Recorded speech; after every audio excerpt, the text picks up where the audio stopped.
Alam mo, sa totoo lang, nakita nila kung paano na boljak ni dating Presidente Rodrigo Roa Duterte ang antivirus sa Senado. Antivirus na yun ha, nag-aaral yun. Hindi yun nagbabasa lang, kahit paano, nagbabasa rin yun, may portable utak yun. Pero at least, credit kay antivirus, binabasa niya ahead of time. So although interpretive reading rin siya, gaya ng mga TWAD committee members, kahit paano naman, binasa niya ahead of time. Pero dito sa TWAD committee, halatang halata, first reading. Nakakala mo, ang galing-galing nila. No? Alam niyo ba, siyempre, no, 25 anyos na ako nagtuturo ng batas. Ang sabi sa akin ay isang law office ang gumagawa ng mga tanong nila dyan sa TWAD Committee at saka dyan sa Committee on Good Government. Kaya naman, kung mapapansin nyo, ha, kompleto pa visual sa mga, ang mga congressmen. Naniniwala ba kayo na kayong gumawa ng silang gumawa ng mga visuals? Kapatid daw kasi ng PR ni Tambaluslos ay may isang malaking law office at yan ang tagagawa ng mga tanong. Kaya ang mga congressman, gaya rin ni Ontivirus, merong portable brains. Pero, yun nga lang, first reading sila palagi. Si Ontivirus, at least nabasa na yung script ahead of time. So, meron na siyang, kumbaga, nag-e-emote na siya. Pero, pansinin ninyo, pag nagtatanong, nandun pa rin siya sa script. Kasi nga, hindi naman sila nag-iisip yung mga tanong na yan dahil medyo legal ang pinag-uusapan. So, ganyan din po dyan sa TWAD Committee, no? At ako, pinaaresto nila nung minsan at ngayon pinapaaresto. Kaya lang nilang paarestuhin ang gaya ko na alam nila na kapag pinaaresto nila ako, wala namang magpi-people power. Pero subukan nila ngayon ipakontempt. Naku, yung isang congressman dyan, ha? Gusto niya dapat i-show cause daw si Presidente. At kapag taas ang show cause, syempre contempt na yun. Subukan nyo ipakontempt. Baka dyan na matapos ang administrasyon ni Marcos pag pinakulong nyo ang dating Presidente Rodrigo Roa Duterte. At siguro naman, may enough political sense kayo na wag gagawin yon dahil alam ninyo, baka mag-people power na naman, no? Pero ako, sige, pa-arresto nyo para matuloy na nga siguro yung people power na yan. Dahil kailangan matapos na yan, no? Mantakin nyo. Ang dami-daming bagyong dumarating. Tuloy pa rin ang TWAD committee hearings. Ano bang mabuting nagagawa niyan doon sa mga biktima ng bagyo? Mantakin nyo, isang buwan, 3-4 na bagyo na napakalalakas. Tuloy-tuloy pa rin ang TWAD committee pag-aaksaya ng pera ng bayan. Alam nyo mo, hindi maliit na perang nagagastos dyan. Ha? Unang-una, ang lalaki na mga sweldo ng mga mokong na yan na wala namang ginagawang batas. O pangalawa, siyempre maraming gastos yan. Yung pagkain, yung media, o ano ba yan, no? Samantalang sana lahat yung ginagastos nila dyan sa kada TWAD committee hearing nila, binigay na lang nila sa mga biktima ng bagyo. Dinamahal pa sila ng tao. At siyempre, alam naman natin na kapag sila nagpa-power tripping, nakikita ng taong bayan, hindi naman sila napamamahal dyan. Lalong nabubusit ang tao sa kanila dahil alam nila na mapang-api at talaga mapang-abuso sa kapangyarihan itong mga congressmen nito. Pero ano niyan, itaga niyo yan sa bato. Karamihan ng mga tatakbo dyan sa miyembro ng TWAD committee matatalo. Yang Luistro, walang panalo yan. Wala na yan. Yang Fernandez, walang panalo yan. Baka number 3 yan sa pagiging gobernador dyan sa Laguna. Okay? Hindi ko lang alam Abante kasi yung kalaban niya, yung Abante naman niya, walang laban niya kapag tumakbo yung Sandy Ocampo na naging kaklasiko sa Kongreso dahil siya talaga ang nananalo dyan sa distrito ng Santa Ana. Bago si Sandy Ocampo, yung nanay niya. Tatay pala niya. Kaya lang balita ko, medyo nadidepress si Congresswoman Sandy Ocampo kasi namatay nga yung tatay niya kaya hinahayaan niyang tumakbo yan si Abante. Pero nung nandyan si Sandy Ocampo, talunan yan si Abante, no? Well, sige.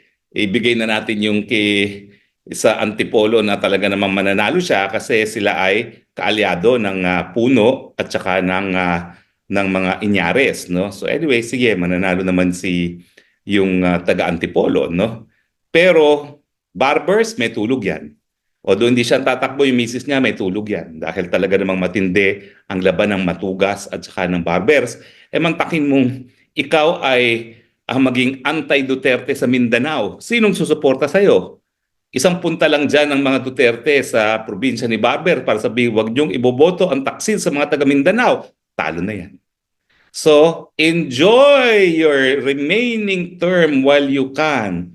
dahil sa ginawa niyo sa Tuwad Committee, mukhang malapit na ang pagtatapos ng inyong mga karera dyan sa Kongreso at sa larangan ng politika. Sabi sa inyo lahat ng bagay subject to karma. Akala nyo, magagaling kayo ngayon dahil kayo ay nakakakontem pag nasa loob ng Congress, subukan nila magganyan-ganyan sa labas. Ba't hindi sila nagaganyan-ganyan ng asta sa labas ng Kongreso? Kaya lang naman sila nagaganyan-ganyan kasi alam nila may sergeant at arms sila na po pwede magpa-aresto ng mga taong naroon mismo sa Kongreso. Ilabas mo yan sa Kongreso, wala yan. Hindi yan po pwede maglaban. Hindi yan po pwede magyabang. Ay nako, totoo po yan. So anyway, ano ngayon? Kung ano-anong paghahamon ninyo kay FPRRD. O ayan, napeste sa inyo yung matanda. Napeste. Naalala nyo, sinabi ni FPRD, sipain ko kaya yung mga Tuwad Committee na yan. Tapos sabi niya, sino yan, Luistro na yan, di ko kakilala. Totoo naman, kasi Luistro first termer lang yan. Mayor yung asawa niya ng isang maliit na town sa Batangas, pero hindi naman kakilala yan, no? Hindi para maging kakilala ni Presidente Rodrigo Roa Duterte, no? Ay nako, at syempre alam naman natin, barbers yan, no? Talaga nung panahon ni Duterte, siya ay for war against drug. Tapos ngayon, ibang tono, no? Syempre, alam mo na yan, medyo naiintindihan ko naman yan kasi kapag ikaw ay hindi sumunod dun sa nanumuno sa Kongreso, ay ikaw ay walang biyernes, walang kadatungan ang iyong distrito. At kapag walang kadatungan ang iyong distrito, walang SOP. So, SOP talks. Kaya kinakailangan sambahin ang tambaluslos sa mababang kapulungan. Pero anong balita? Abay, sa ayaw at sa gusto nyo, sisipot pa rin ang Presidente Rodrigo Roa Duterte. Abay, samahan natin ang Presidente Rodrigo Roa Duterte. Huwag natin pag-isahin si Presidente Rodrigo Roa Duterte. Ipakita natin kay Presidente Duterte na mahal pa rin siya ng taong bayan. At pangalawa, ipakita natin sa mga Tuwad Committee na yan na between them and the former President, mas marami nagmamahal kay dating Presidente Duterte. O ano? Tayo ba'y sasamahan niyo sa Presidente Duterte? Sana naman. Dapat naman mapika na tayo, no? Ang problema tayo sa ating mga Pilipino, hindi tayo nagagalit.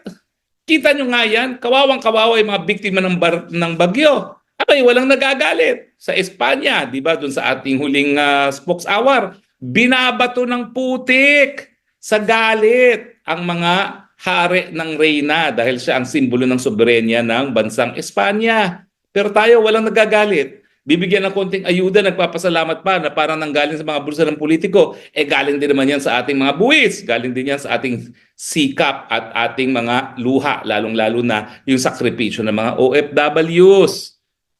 Di ba? Kaya dapat yung pagpapakita natin, pagsasama natin kay Presidente Duterte, yan nagpapakita ng unang-una, patuloy na pagmamahal sa kanya, at pangalawa, pagkutsa sa ginagawa ng tuwad na namumulitika, sinisira mga Duterte sa panahon na kinakailangan talagang tutukan ang mga pangangailangan, lalong-lalo na yung mga pobreng naging biktima ng mga bagyo. Hindi ko maintindihan. Talaga naman napakalalakas ng mga bagyong dito. Bakit naman hindi pa ipigil muna yan at talagang lahat kayo magsiuwian sa inyong mga distrito o tulungan yung mga naging biktima ng bagyo? Ay nako, pero alam niyo kung bakit?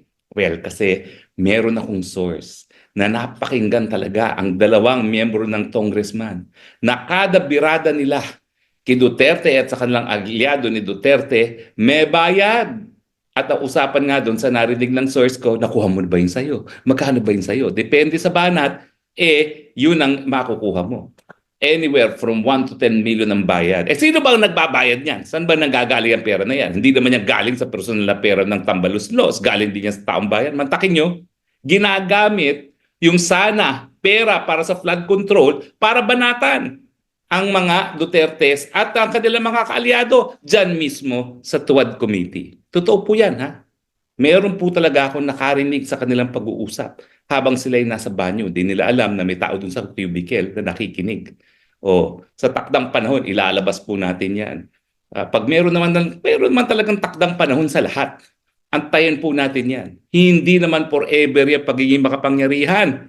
Ako dyan po sa talagang kasaysayan ng Kamara. No? Ako po, estudyante pa lang, nagtrabaho na dyan. Naging miyembro ng Congress.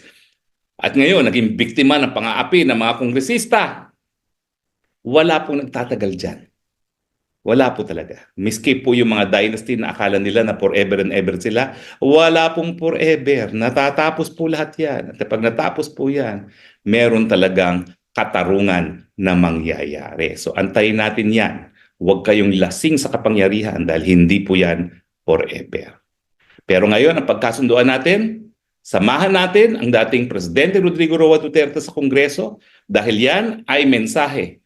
Unang-una, mas naniniwala tayo na mas naging epektibo ang liderato ng Presidente Duterte, hindi lang pagdating sa